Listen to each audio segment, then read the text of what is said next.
Hey everybody, John the Other here, obviously. Now, I'm going to talk about something I don't usually talk about, that is academic writing, specifically feminist academic writing. There's an article that was published less than a month ago by two Canadian academic feminists at the University of Alberta called Sexual Violence in the Manosphere, Anti-Feminist Men's Rights Discourses on Rape. And this is an academic article within a journal called crimejusticejournal.com.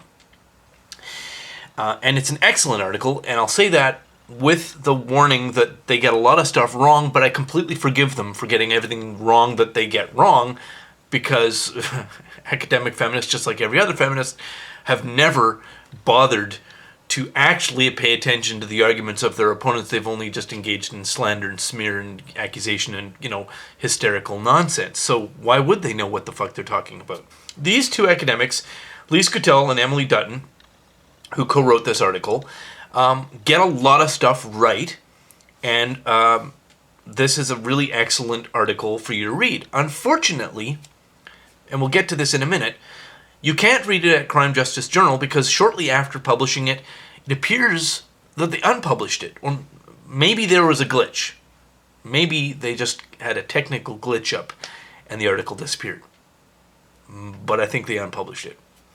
And the reason I think they unpublished it is this article talks about how the feminist enterprise, the organized feminism, academic feminism, government feminism, is losing control of the narrative over their mythology, such as rape culture and patriarchy and women's oppression.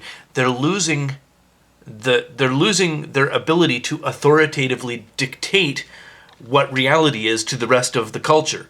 And they're talking about the successes of elements of the men's rights anti-feminist movement in unseating them as the single and authoritative voice.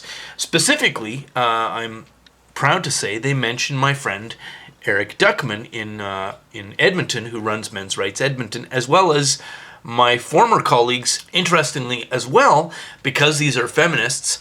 Everything that they're talking about in this article as current is like 3 and 4 years old view of reality and doesn't really account for what's going on today.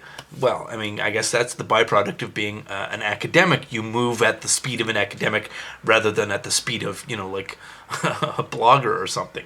Notable, having said that, Janice Fiamengo does not seem to suffer from this disability. This article has this stink, this reek of fear on it from these academics, and they're indeed outlining where and how they lost control of the narrative, primarily due to sort of the guerrilla activism of guys like Nick Redding of Men's Rights Edmonton.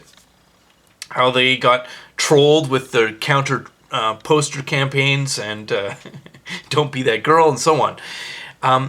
But I'm going to republish this. I'm going to put a link to this in the description of this video, and it's really worth a read because aside from the delight in their evident fear over loss of the narrative, there's some really excellent clues in here of how to defeat feminism because feminism is now on its back foot.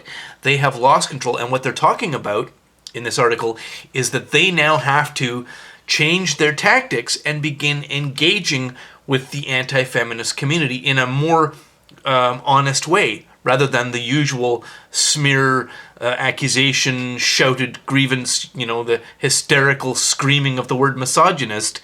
They're going to actually have to participate in an actual conversation where you talk and then the other person talks and you listen and you respond. This is what they're talking about, and they realize they have to do this because they're losing. Nobody is treating them as if they're a serious authority anymore. This is the turning of the tide. Now, this could turn back the other way easily, but I find it delightful that this article smells of fear, and also that they quickly unpublished it after publishing it. So I'll put a link to that in the description, and as always, thanks very much for listening, and have a lovely, lovely day. You too, Lise Coutel and Emily Dutton. You have a fucking wonderful day.